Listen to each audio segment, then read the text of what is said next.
From the moment I walked into my sister's wedding hall, I knew I didn't belong there. The stares, the whispers, the forced smiles.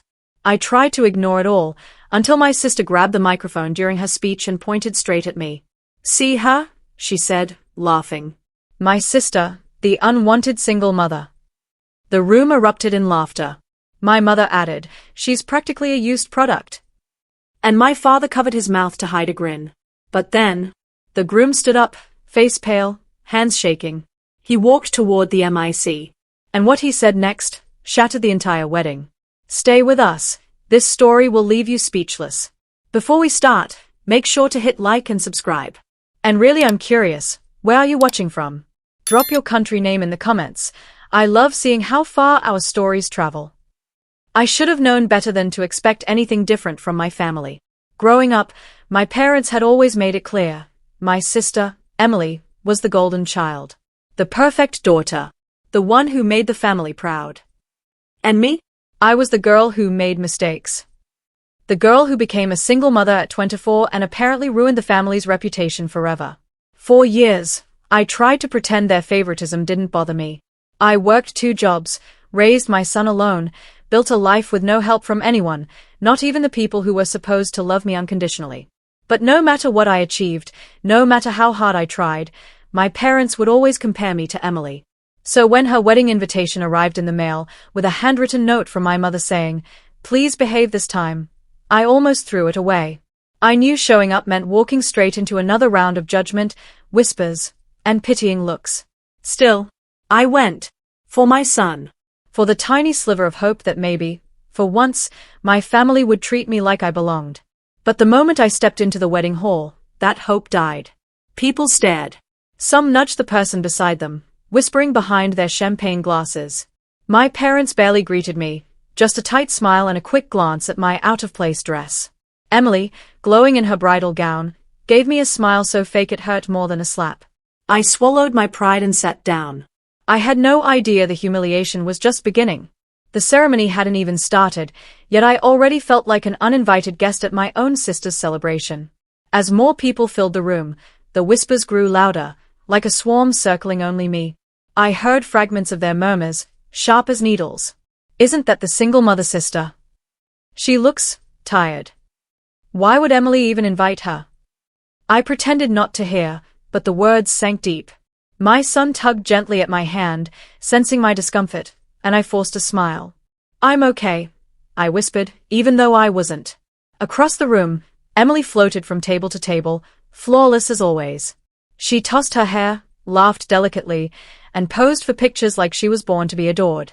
Every few minutes, she'd glance at me with a tight, polite smile, the kind that said, "Stay in your place." My parents hovered near her like loyal shadows. My mother kept straightening Emily's gown, whispering compliments. My father stood proudly beside them, beaming as if he'd raised royalty. Neither of them had said a word to me since I arrived. The music softened. The groom, Daniel, entered from the back of the hall. Tall, composed, clearly nervous. But something about him was off. His eyes scanned the room until they landed on me. For a moment, he just stared, confused, almost guilty-looking, before quickly turning away. Why had he looked at me like that? I brushed off the thought. Whatever it meant, it wasn't my business. Little did I know, Daniel's unease would soon erupt into the moment that shattered everything. Dinner had just ended when Emily tapped her champagne glass, signaling she was about to speak. The room quieted instantly. She stood tall, breathtaking in her wedding gown, smiling like she owned the world. Everyone's eyes were glued to her. Except mine. I was too busy steadying my heartbeat. "I want to thank everyone for being here today," she began sweetly. "Especially my family." She glanced at our parents, then let her gaze drift, slowly, deliberately, to me. "And of course, my sister." A few heads turned my way. Emily smirked. "You know," she continued, her voice shifting into something sharper. "Growing up, my sister always had a talent for making questionable choices." People chuckled politely. But the biggest one? Becoming a single mom. All on her own. A louder laugh rippled through the guests. My stomach tightened. Emily shrugged dramatically. "I guess some people just end up unwanted." The room erupted. Full laughter. Echoing. Cruel. I froze. My son looked up at me, confused and scared. Before I could react, my mother chimed in from her table, laughing hard enough to wipe a tear from her eye. She's a used product, she shouted playfully. My father covered his mouth, shoulders shaking with stifled amusement. Heat rushed to my face. Every cell in my body screamed to run, to disappear, to scream back. But I sat still, swallowing the pain like poison. Emily continued, shrugging as if it were harmless fun. Relax, sis. I'm just joking.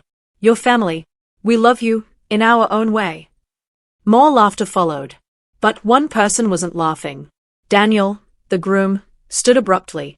His chair screeched across the floor, slicing through the noise. His face was pale, jaw clenched, eyes locked on Emily with something between disbelief and disgust.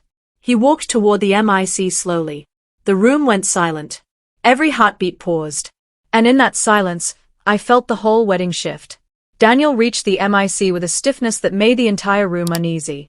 His hands trembled slightly as he took it from Emily, who stared up at him in confusion, still smiling as if this was part of the plan. Emily, he said quietly, that wasn't funny. A murmur spread through the guests. Emily laughed nervously. Relax, babe. It's just a joke. Everyone knows she. No, Daniel cut in, voice sharp. Everyone doesn't know. And they shouldn't. Emily blinked. My parents stiffened. Daniel turned toward the crowd. His expression looked carved from stone. I want to make something clear, he said. Humiliating someone, especially your own sister, isn't a joke. It's cruelty. You could hear a pin drop. Emily's smile vanished. Daniel, what are you doing? He ignored her. He looked directly at me. Not with pity. Not with judgment. With something like regret. Before I met Emily, he continued, I went through something difficult. Something personal. And someone helped me through it. Someone who didn't know me. Someone who didn't want anything in return. He exhaled shakily. That person, he said, was her. He pointed straight at me. Every head whipped in my direction. My heart stopped. Emily's face flushed a deep red. What are you talking about? Daniel's voice softened only for a moment. Your sister helped me at a time I thought my life was falling apart. She didn't brag about it. She didn't shame me. She didn't treat me like I was beneath her.